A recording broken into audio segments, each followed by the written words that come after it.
Olá, seja bem-vindo a mais um vídeo do Design Team. E faz tempo que eu não gravava um vídeo solo, só eu aqui falando com você.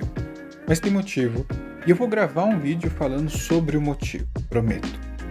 E antes da gente começar e tudo mais, assina o Design Team. Você já assinou o Design Team? Assina, a gente tem uma marca para alcançar 30 mil assinantes até o final do ano, rumo a isso, mas eu conto com a sua assinatura. Botão vermelhinho aqui, subscribe ou assinar, tem o sininho, aperta o sininho para receber notificações, é tudo metrificável. Comenta, dá like ou dislike, eu espero que não seja dislike.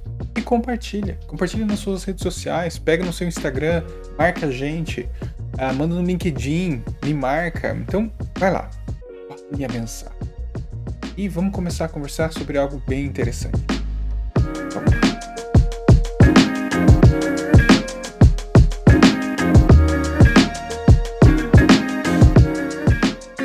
Você já ouviu sobre a questão de quantos anos de experiência você tem?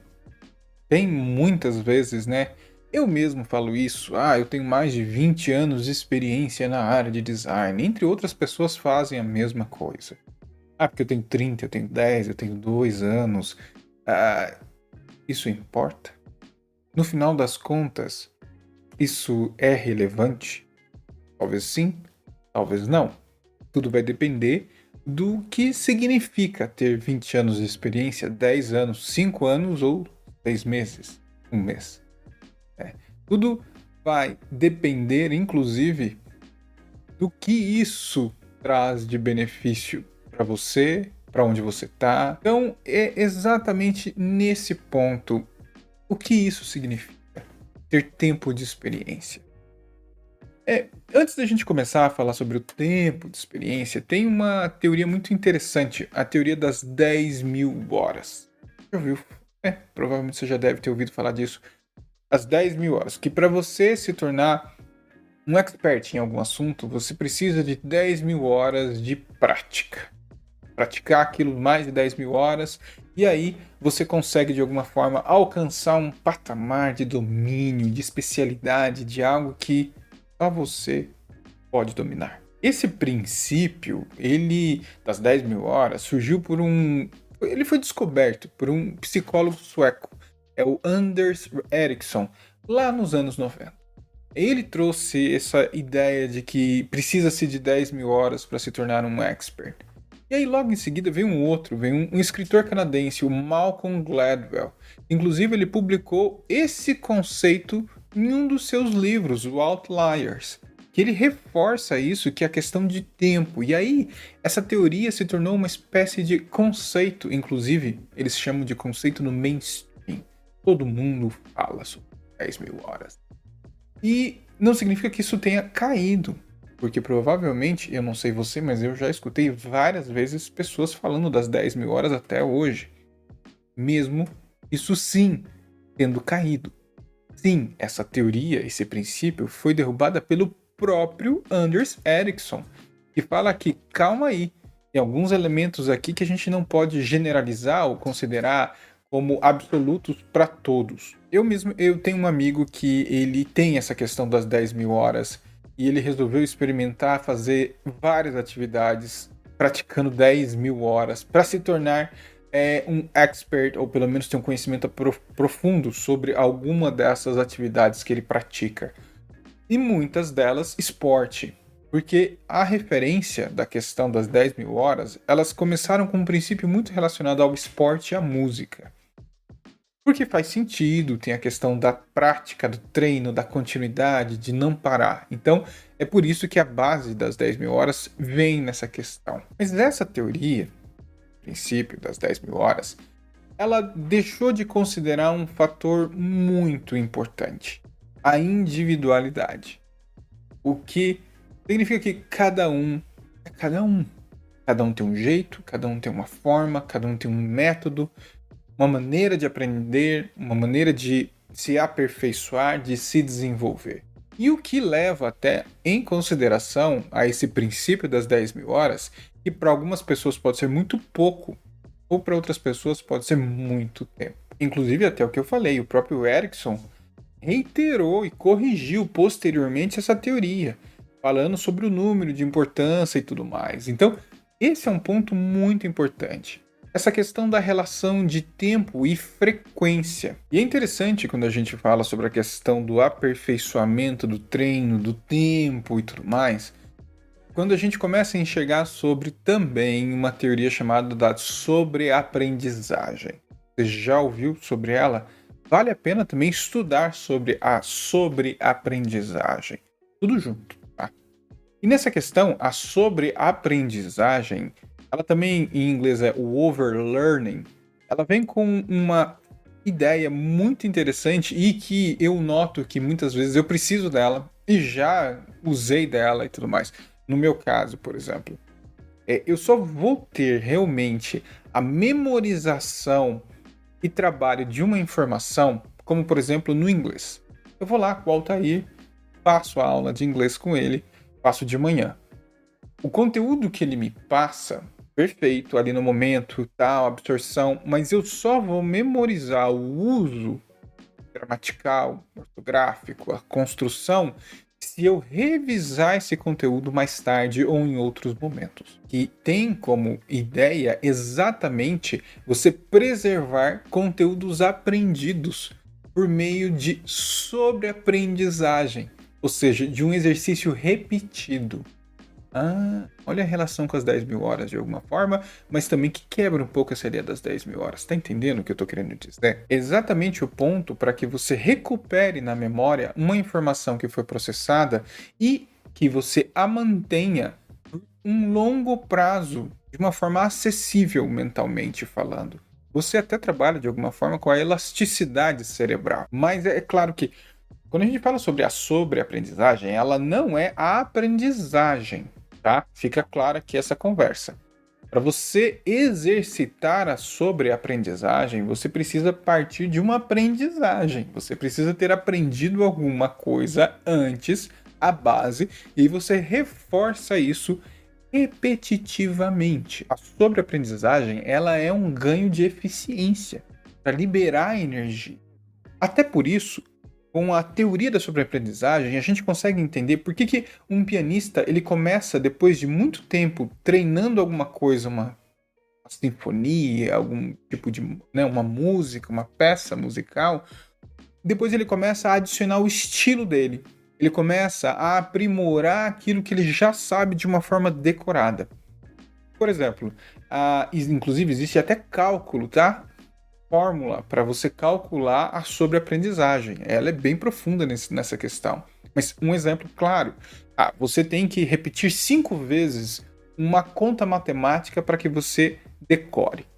Se você tem como meta 5 vezes, mas você faz 7, 8 ou até 10 vezes, você está fazendo a sobreaprendizagem. Ou seja, você está reforçando além daquilo que você precisa para memorizar.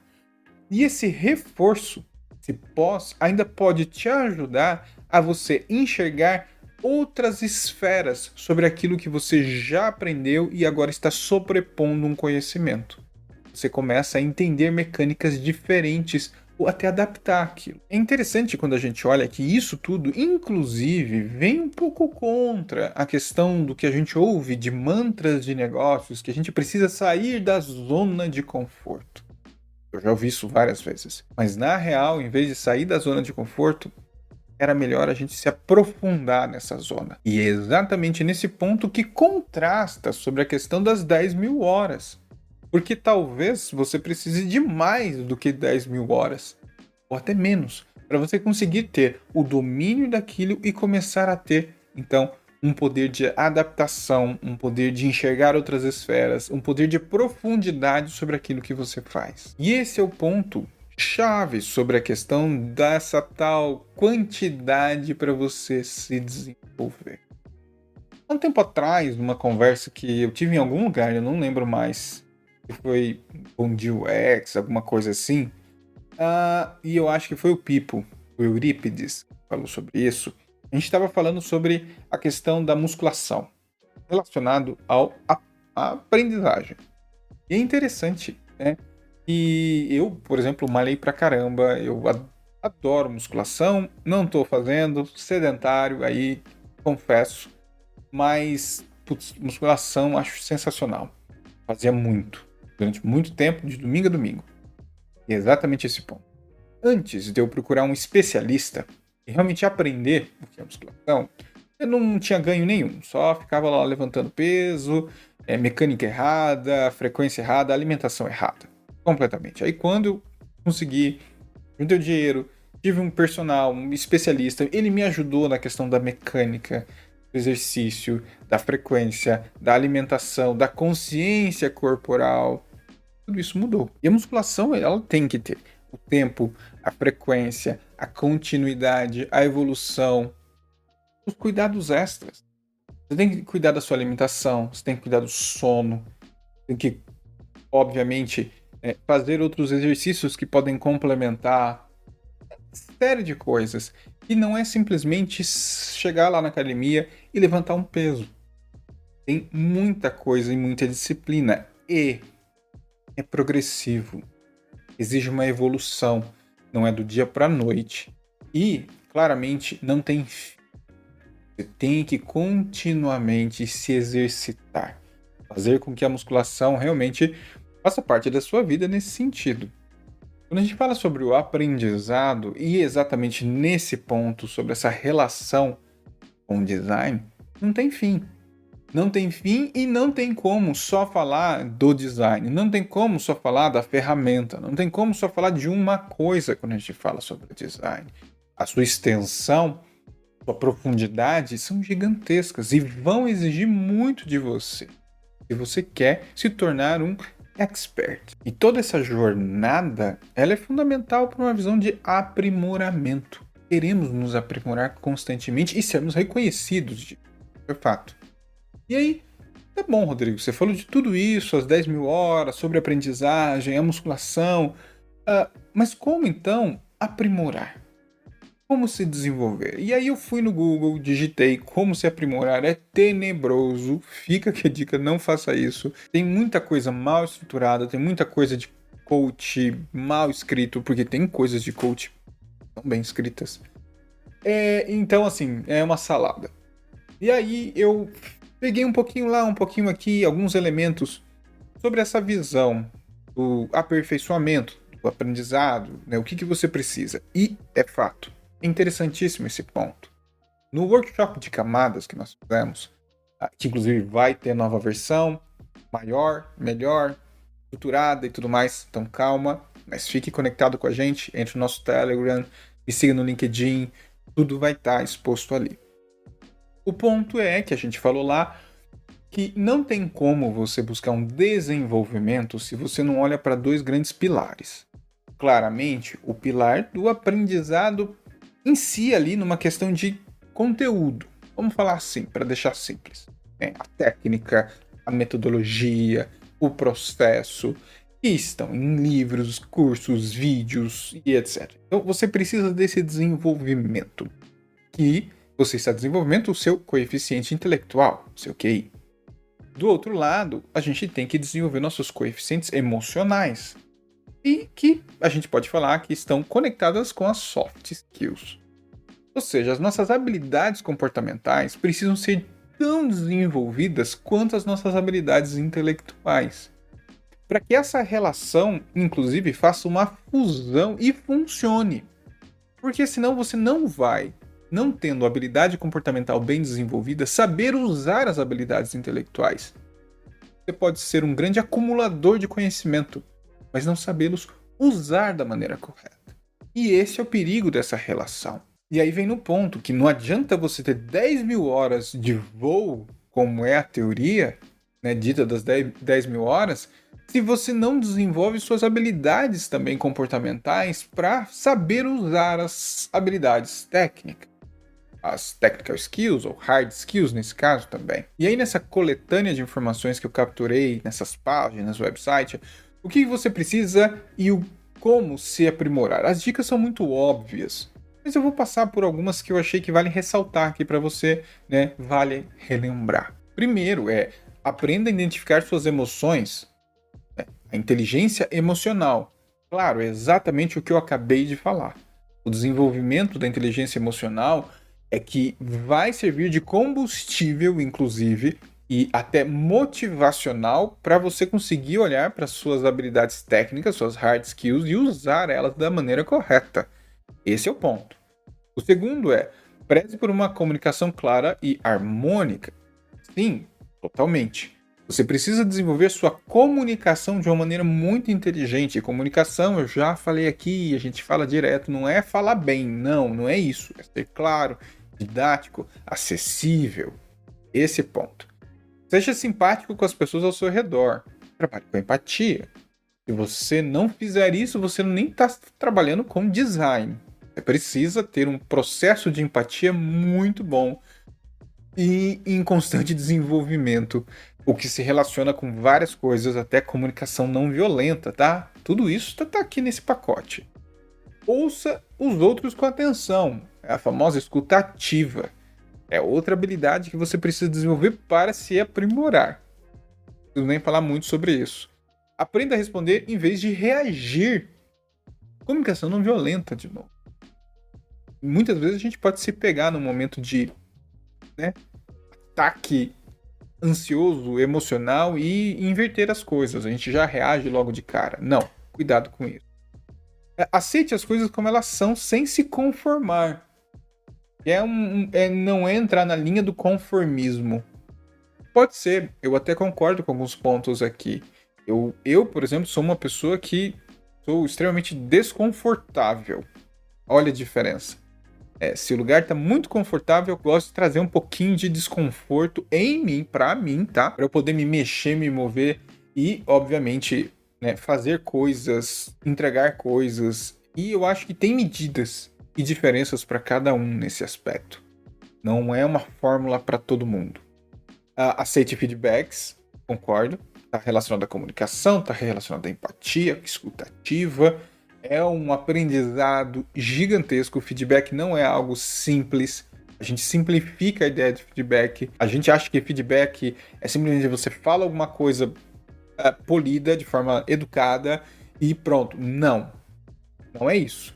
Eu já vi questões de, por exemplo, design critique, onde as pessoas misturam como dar um feedback num design critique. E já vi situações onde as pessoas chegam, elogiam, e aí falam, mas que tal você fazer isso? Não, você não está ajudando numa design critique a entregar um feedback que você só elogia e no final você dá uma sugestão de mudança. Não é assim que se constrói um feedback. Se está sendo feito desse jeito, tem algo errado nesse processo de construção de feedback. Então a gente simplifica o negócio. Então, cuidado com isso. E, por fim, aprenda com as pessoas. Uau, concordo sem sombra de dúvidas que é fundamental você, sim, aprender com as pessoas. Mas tem mais dois. Eu esqueci, ó. Construa relacionamentos positivos. Ajuda você a se aprimorar. Sim, sem dúvida. E, por fim, esse eu gosto bastante. Esse eu acho fundamental. Adapte-se. No nosso workshop, eu falei muito sobre o coeficiente de adaptabilidade, que inclusive ele é a fusão entre o coeficiente intelectual e o coeficiente emocional. Uma vez que você consegue equilibrar os dois, ou trabalhar bem com os dois, porque o equilíbrio é bem difícil, você tem como objetivo a intersecção, que é o coeficiente de adaptabilidade. Que é o poder, inclusive, de você conseguir se adaptar a contextos, mudanças, situações. E para isso, obviamente, você usa do conhecimento, para enxergar opções, e o emocional para saber equilibrar essas emoções, equilibrar o que você precisa fazer e tomar uma decisão de forma correta. Ou pelo menos minimizando o erro. E o coeficiente de adaptabilidade está funcionando exatamente aqui. O que é um ponto que muitas empresas hoje procuram profissionais com essa capacidade e consigam se adaptar a contextos diferentes. O quanto você tem se adaptado a contextos diferentes? Tudo isso para a gente olhar exatamente no que eu falei lá no começo. Suas habilidades comportamentais, sua inteligência emocional, o tamanho do rabo. Olha isso. É muito comprido. Todos eles têm uns rabos assim que dá para dar um nozinho. Olha o tamanho disso. Até pra brincar de bigode. Essa daqui é a Kali. Tudo isso eu estou falando para você para mostrar essa importância do equilíbrio entre as habilidades comportamentais e as intelectuais. Senão não adianta nada você gastar seu tempo de vida em cima. Eu gosto muito do significado da palavra aprendizagem, que diz que é um processo de mudança de comportamento obtido através da experiência construída por fatores emocionais, neurológicos, relacionais, ambientais. Aprender é o resultado da interação entre estruturas mentais e o meio ambiente. Sensacional o significado, porque ele traz claramente que não importa se você tem 20 anos de experiência, se você não soube ou não sabe aprender, se você não tem uma visão do desenvolvimento muito claro, de tudo que você tem de coeficiente emocional, de inteligência emocional e só inteligência, o intelecto, o QI, fica vazio. Então, tudo isso vem num pacote de como é importante quando você vai falar que você tem 1 ano, ou 20 anos, ou 50 anos de experiência, se você construiu algo que seja equilibrado, que teve foco, que mostra claramente objetivos sendo destravados. O tempo é extremamente relativo quando a gente fala de aprendizado e aperfeiçoamento. Não tem como a gente associar diretamente essa métrica se a pessoa não soube usar o tempo dela. Claro que se a gente coloca 2 indivíduos que têm suas características de aprendizado, das quais eu já comentei até aqui, um com 1 ano e um com 20 anos, o de 20 anos teve mais tempo de maior quantidade de aprendizado e sobre-aprendizado. Então, provavelmente, ele vai ter experiências e elementos que o coloquem num status da qual ele domine e tem mais informações do que o que tem só 1 ano. Mas, claro, num fator da qual eu tenho 2 indivíduos, repito, 2 elementos com as mesmas características. Mas não é assim que funciona. Pessoas são extremamente diferentes. Pessoas têm suas próprias experiências, suas vidas, seus rumos, suas personalidades. Então não tem como eu colocar uma regra única falando que quem tem 10 anos vai ter mais conhecimento e aprendizado e vai dominar as coisas que quem tem 1 ano. Não são 10 mil horas que talvez façam a diferença se você não estiver atento a elementos que são fundamentais para que essas 10 mil horas realmente possam fazer a diferença. Daí, esse era o meu recado para vocês. Eu espero que vocês tenham gostado. Assina o canal. Já faz isso, por favor, aqui. Por favor. É o botão vermelho, tá? Assinar, subscribe. Aperta o sininho. Dá like nesse vídeo. Compartilha e comenta. Comenta ou me chama separado para conversar comigo sobre esse conteúdo. E eu prometo que daqui a um tempo gravo mais um. E assista Bom Dia UX. Design Connect. Vem aí, tá? Good Morning UX vem aí também. Podcasts. E visita o nosso site, designteam.com.br. E tá vindo muita mais coisa nova, então prepare-se. É isso. Um grande abraço. Tchau, tchau.